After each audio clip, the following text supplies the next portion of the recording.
आज के दौर में जब हम मॉडर्न मेडिसिन और टेक्नोलॉजी में इतने आगे हैं, एक अजीब सी आयरनी हमारे सामने आ गई है। हमने स्मॉल पॉक्स और पोलियो जैसी बीमारियों को खत्म कर दिया है, लेकिन हमारा अपना शरीर ही हमारा सबसे बड़ा दुश्मन बनता जा रहा है। Auto immune diseases immune system के अपने ही शरीर पर हमला करने वाली बीमारियां हैं, जिन्हें डॉक्टर अगले बड़े हेल्थ चैलेंज के तौर पर देख रहे हैं। पहले इसे बुजुर्गों की बीमारी समझा जाता था, लेकिन दुनिया भर में बच्चों में ऑटो इम्यून बीमारियों के मामले पिछले कुछ दशकों में तेजी से बढ़ रहे हैं। ये सब सुनकर डर तो लगता है, लेकिन अच्छी बात यह है कि जितना ज़्यादा हम समझेंगे, उतनी ही जल्दी इनकी पहचान कर इनकी रोकथाम कर पाएंगे।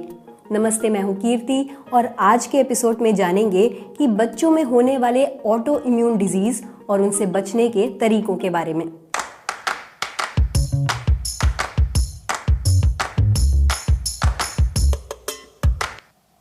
ऑटो इम्यून डिजीज कोई एक बीमारी नहीं है, ये करीब 100 बीमारियों का एक ग्रुप है जो शरीर के अलग अलग हिस्सों को अफेक्ट करती हैं।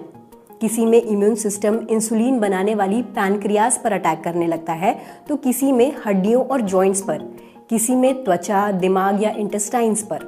बात करते हैं बच्चों में सबसे आम ऑटो इम्यून बीमारियों की। इन बीमारियों के बहुत बड़े बड़े और कॉम्प्लिकेटेड नाम हैं, लेकिन बताए बिना काम भी नहीं चलेगा, तो प्लीज़ थोड़ा सा बर्दाश्त कर लीजिए। सबसे पहले टाइप 1 डायबिटीज़। टाइप 1 डायबिटीज़ में शरीर का इम्यून सिस्टम पैनक्रियाज के बीटा सेल्स को खत्म कर देता है। ये वो सेल्स हैं जो इंसुलिन बनाते हैं। इसमें बच्चे को बहुत ज़्यादा प्यास लगती है, बार बार पेशाब आती है और अचानक वजन कम होने लगता है। ये बच्चों में होने वाली सबसे आम ऑटो इम्यून डिजीज़ है और इसमें आगे चलकर दूसरी ऑटो इम्यून डिजीजेस भी हो सकती हैं। इसे टाइप 2 डायबिटीज से कंफ्यूज मत करिए, जो एक क्रॉनिक मेटाबॉलिक डिसऑर्डर है, जिसमें इंसुलिन का असर कम होने की वजह से ब्लड शुगर यानी ग्लूकोज का लेवल बढ़ जाता है। ये अक्सर लाइफस्टाइल, खराब डाइट, एक्सरसाइज की कमी से जुड़ा होता है, जिसमें इंसुलिन बनता तो है, लेकिन सेल्स इंसुलिन के लिए रेजिस्टेंट हो जाती हैं और शुगर पच नहीं पाती। अगला भारी भरकम नाम है जुवेनाइल इडियोपैथिक आर्थराइटिस। जुवेनाइल मतलब कम उम्र के लोग, इडियोपैथिक मतलब जिस बीमारी की कोई ठोस वजह पता न हो, और आर्थराइटिस मतलब जोड़ों का इन्फ्लेमेशन।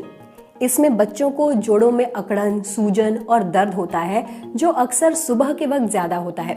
इसमें बच्चों को चलने फिरने और खेलने कूदने में मुश्किल होती है। कभी कभी आंखों में भी सूजन आ सकती है। लिस्ट में अगला नाम है ऑटो इम्यून थायराइड डिजीज का, और इसमें आता है हाशीमोटो थायराइडाइटिस, जो बच्चों और बड़ों में होने वाला हाइपोथायराइडिज्म है। इसमें इम्यून सिस्टम थायराइड टिश्यू को नष्ट कर देता है। इसे कॉम्पनसेट करने के लिए थायराइड का साइज बढ़ जाता है, जिसे गॉइटर कहते हैं। जल्दी थकना, वजन बढ़ना और ठंड बर्दाश्त ना हो पाना आम लक्षण है। लड़कों के मुकाबले ये लड़कियों में ज़्यादा आम है, खासकर प्यूबर्टी की शुरुआत में। वैसे ज़्यादातर ऑटो इम्यून डिजीज महिलाओं को ही होती हैं। वजह है 2 एक्स क्रोमोसोम और एस्ट्रोजन हार्मोन का होना, जिससे शरीर का ऑटो इम्यून रिस्पॉन्स बढ़ जाता है। आगे बढ़ते हैं बच्चों में होने वाले सिस्टेमिक ल्यूपस एरिथेमेटोसिस या चाइल्डहुड ऑनसेट SLE की ओर। इसमें जॉइंट्स, स्किन, किडनी और नर्वस सिस्टम पर असर पड़ता है। इसमें बिना वजह बुखार, बहुत ज़्यादा थकान, वजन कम होना, चेहरे पर रैश, रोशनी से सेंसिटिविटी, बालों का झड़ना, जोड़ों में दर्द, पेशाब में प्रोटीन या खून जैसे लक्षण देखे जाते हैं, और कई मामलों में दौरे पड़ सकते हैं या हैलुसिनेशंस हो सकते हैं। ये बड़ों में होने वाले अडल्ट ऑनसेट SLE से ज़्यादा खतरनाक मानी जाती है, क्योंकि इसके लक्षण बहुत तेज़ी से बढ़ते हैं। इसे कंट्रोल करने के लिए बच्चों को पूरी जिंदगी सावधानी और दवा के सहारे गुजारनी पड़ती है। अगली है सीलिएक डिजीज, जिसमें ग्लूटेन से एलर्जी हो सकती है। तो बच्चा जब भी ग्लूटेन वाली चीज़ें जैसे गेहूं, जौ वगैरह खाता है, तो उसकी स्मॉल इंटेस्टाइन में इन्फ्लेमेशन होने लगता है, जिससे अब्जॉर्प्शन का काम रुक जाता है। ऐसे में पेट दर्द, डायरिया, डेफिशिएंसी डिजीज और ग्रोथ का रुकना देखा जा सकता है। इनके अलावा भी बहुत से ऑटो इम्यून डिसऑर्डर्स हैं, जैसे Addison disease, Crohn's disease, multiple sclerosis, scleroderma वगैरह, जिनके पहले से ज़्यादा मामले सामने आ रहे हैं। अब सवाल ये उठता है कि आखिर अचानक ऐसा क्या हुआ कि पिछले कुछ सालों में बच्चों में ये बीमारियां इतनी तेजी से बढ़ रही हैं। डेटा बताता है कि दुनिया भर में ऑटो इम्यून बीमारियों के मामले में हर साल करीब 3% से 9% की बढ़ोतरी हो रही है। साइंटिस्ट का मानना है कि सिर्फ जीन्स की वजह से ये स्पाइक नहीं आ सकता, क्योंकि हमारी जीन्स तो इतनी जल्दी नहीं बदलती। असली खेल एनवायरनमेंट, केमिकल एक्सपोजर और खराब लाइफस्टाइल जैसी वजहों के एक साथ आने का है। मिसाल के लिए हाइजीन हाइपोथेसिस या स्वच्छता की कल्पना को एक बड़ी वजह माना जा रहा है। हम अपने बच्चों को इतना ज़्यादा साफ सुथरे और कीटाणु मुक्त माहौल में रख रहे हैं कि उनके इम्यून सिस्टम को लड़ने के लिए असली दुश्मन ही नहीं मिल रहे। जब इम्यून सिस्टम खाली बैठा रहता है तो वो बोर होकर खुद के शरीर पर ही एक्सपेरिमेंट करने लगता है और छोटी छोटी चीज़ों पर ओवर रिएक्ट करना सीख जाता है। डाइट भी इसी कहानी का बड़ा हिस्सा बनती दिख रही है और कई न्यूट्रिशनिस्ट ऑटो इम्यून डिजीज के बढ़ने को गट माइक्रोबायोम से जोड़ रहे हैं। माइक्रोबायोम हमारे पेट में रहने वाले करोड़ों अच्छे बैक्टीरिया हैं जो एंटीबायोटिक्स के अंधाधुंध इस्तेमाल से और बहुत ज़्यादा अल्ट्रा प्रोसेस्ड फूड को खाने से खत्म हो रहे हैं, जिससे ऑटो इम्यून रिस्क बढ़ सकता है। माना जा रहा है कि पर्यावरण में बढ़ते माइक्रोप्लास्टिक्स और फॉरएवर केमिकल्स, जिन्हें PFAS कहा जाता है, ये भी बच्चों के इम्यून सिस्टम में दखल दे रहे हैं। क्लाइमेट चेंज पर किए गए शोध बताते हैं कि तापमान, हवा के पैटर्न और एलर्जन के मौसम में बदलाव का असर सीधे बच्चों की इम्यूनिटी पर पड़ रहा है। कुछ रिपोर्ट ये भी दिखाती है कि स्ट्रेप थ्रोट जैसे आम बैक्टीरियल इन्फेक्शन के बाद कुछ बच्चों में गटेड सोराइसिस जैसी ऑटो इम्यून स्किन डिजीज हो जाती है, जिससे साफ है कि इन्फेक्शन भी ट्रिगर का काम कर सकते हैं। कुछ स्टडीज के मुताबिक कोविड के बाद भी ऑटो इम्यून डिजीज के मामले बढ़ गए हैं। अब आते हैं इनके इलाज पर। मेडिकल साइंस ने इतनी तरक्की तो कर ली है कि सिम्टम्स को दबाने के बजाय इम्यून सिस्टम को रीट्रेन करने पर काम चल रहा है। ये तकनीकें किसी रीसेट बटन की तरह काम करती हैं, जो हानिकारक सेल्स और हेल्दी टिश्यू के बीच फर्क करने के लिए वाइट ब्लड सेल्स को रीप्रोग्राम करती हैं।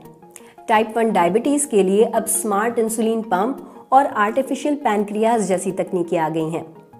आर्थराइटिस के लिए बायोलॉजिक्स जैसी दवाएं हैं जो सिर्फ बदमाश इम्यून सेल्स को टारगेट करती हैं। हालांकि ये इलाज महंगे और बहुत लंबे समय तक चलते हैं, इसलिए रोकथाम पर ध्यान देना कहीं बेहतर होगा।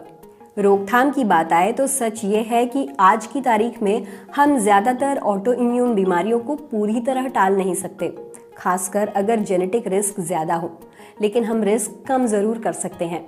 सबसे पहला कदम है बच्चों को संतुलित, कम प्रोसेस्ड और ज़्यादा फाइबर वाला खाना देना, जिसमें फल, सब्जियां, दालें, अच्छे फैट और फर्मेंटेड फूड जैसे दही, कांजी या घर का बना अचार शामिल हो, ताकि गट माइक्रोबायोम मजबूत रहे और क्रॉनिक इन्फ्लेमेशन कम हो। एंटीबायोटिक्स के इस्तेमाल में बेहद सावधानी बरतें। ज़रूरत से ज़्यादा एंटीबायोटिक देने से बचना। अगर एंटीबायोटिक देना पड़ ही जाए तो पूरा कोर्स सही तरह से और पूरा करवाना, और डॉक्टर की सलाह के बिना बार बार ओवर द काउंटर दवाएं ना देना भी इम्यून सिस्टम पर गैर जरूरी दबाव घटा सकता है। एनवायरनमेंट के लिहाज से देखें तो ये थोड़ा ट्रिकी हो सकता है। पोल्यूशन है तो बच्चों को बाहर कैसे खेलने दें, और बाहर खेलने नहीं गए तो विटामिन डी कैसे मिलेगा। सबसे पहले हमें गंदगी से डर ना छोड़ना होगा, बशर्ते बुनियादी साफ सफाई और वैक्सीनेशन सही समय पर हों। बच्चों को पार्क में, मिट्टी में खेलने दें, पालतू जानवरों के साथ समय बिताने दें और उन्हें कुदरत के करीब ले जाएं। और सबसे अहम है जागरूकता। अगर बच्चा हफ्तों महीनों से थका हुआ लग रहा है, बार बार बुखार आए, बिना वजह वजन घटे, जोड़ों में दर्द हो, लंबे समय तक पेट खराब हो या अजीब से रैशेस हो, तो पेरेंट्स और टीचर्स को इन संकेतों को गंभीरता से लेना चाहिए और समय रहते पीडियाट्रिक रूमेटोलॉजिस्ट या एंडोक्राइनोलॉजिस्ट जैसे स्पेशलिस्ट डॉक्टर्स को दिखाना चाहिए।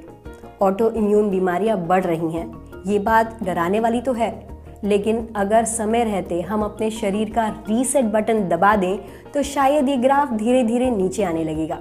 जल्द मिलेंगे एक नए वीडियो के साथ। धन्यवाद।